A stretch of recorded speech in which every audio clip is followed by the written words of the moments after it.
The Johannesburg Disaster Management Centre has begun the deployment of resources following devastating flash floods in Johannesburg and Ekurhuleni yesterday afternoon. At least 6 people were killed, dozens of vehicles swept away and dwellings damaged. Police are searching for a child who went missing during yesterday's storm in Alexandra.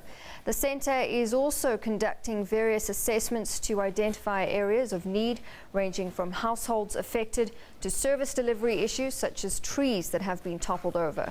Cars were swept up in the heavy waters of the flash flood during peak hour traffic, leaving stranded motorists perched on their car roofs. Smaller cars were more vulnerable as they were swept away in the deluge of floods. An emergency line has been set up for those who need help but have not been reached as yet. Now, mayoral spokesperson for the city of Ekurhuleni, Zweli Dlamini, joins me in studio. Mr. Dlamini, welcome. Thank you for joining us. So the flooding and the devastation that we saw yesterday, it's been described as nothing short of a disaster. And the people that, or the question that people seem to be asking is, are our drainage systems properly maintained?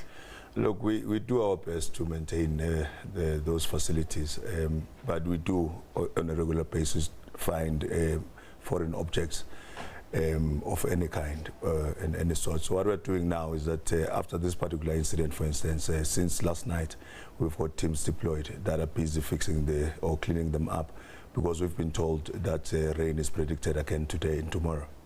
So if rain is predicted for today and tomorrow and it's isolated, which means that the devastation is also isolated, are our teams equipped? Are our emergency response teams equipped?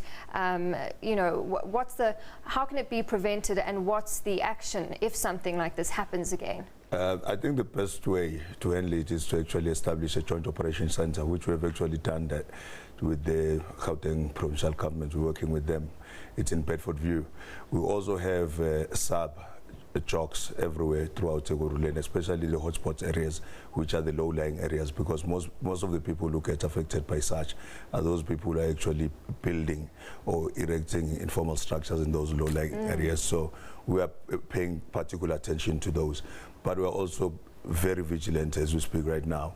Teams are on the ground. We are still trying to assess how much damage was experienced yesterday. We know we lost 4 lives, and we would actually want to advise our people, especially those in the former settlements in those low-lying areas, because they saw what happened yesterday, to see how best they can actually maybe go and check up with their immediate families who do not stay in such areas, because otherwise we're going to lose more lives. Yeah, so you've got plans in place to avoid something like this happening again. I mean, we always see the low-lying areas affected. If you look at the Galulis interchange, that whenever there's rain, you sort of avoid that area, but yesterday was just catastrophic. It was catastrophic, because if you look at the time at which it happened, it was high traffic, peak hour traffic time. And we are saying, as a city, we would like to advise motorists actually to try and avoid subways, because subways are actually lower than the normal road and stuff, because Tom Jones is a subway, Linksfield is a subway. Most of the subways, actually, that's where we had to rescue a lot of people yesterday. And I mean, this is climate change in action. This is something that we probably will see more often, so we need to be prepared. Actually, we need more resources channeled towards the infrastructure so that it can be able to handle such heavy rains. But also, I think there's an issue that I wanted to highlight that I've not spoken to.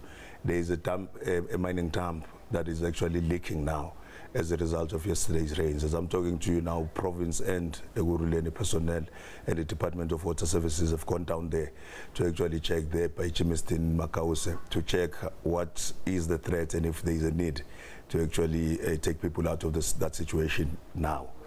That's how bad it is. Yeah. Does a team or an inquiry need to be set up to look into what happened and to assess the damage and to make plans going forward? Actually, that would be the work of the Joint Operations Centre. Okay. You want to say you have the centre, part of the team must look at interventions, part of the team must assess the damage, part of the team must then look at interventions that can be put in place to mitigate any similar threat going forward. So that is going to happen automatically. And the cleanup operations currently underway and the measures to help people? Clearly, we have been able to remove all the cars and make sure all the roads are usable. Teams are busy mopping up the drainage systems as we speak right now.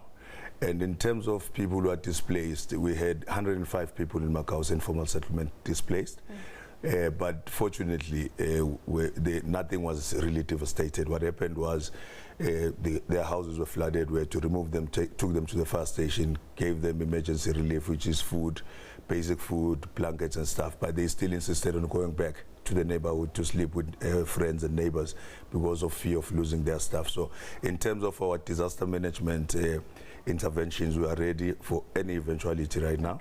And our social services is also on the ground right now assessing, because some people may not have come through up to now to say this is what has happened because they don't know where to go. So we've got teams working on the ground assessing what kind of assistance is needed by who and where. All right, so you've got those response lines available to people? Of course we do.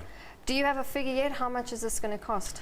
At this particular stage, we are not aware. That's why the assessment started today, early in the morning, obviously. And we do believe that once it's concluded, we'll be able to share with the public exactly how much is needed and if there is a need to declare a local state of disaster, so that we can then be able to tap on resources of both province and national to assist those who have been devastated. Mr. Dlamini, thank you very much for coming in. Mayoral spokesperson for the city of Ekurhuleni, Dlamini.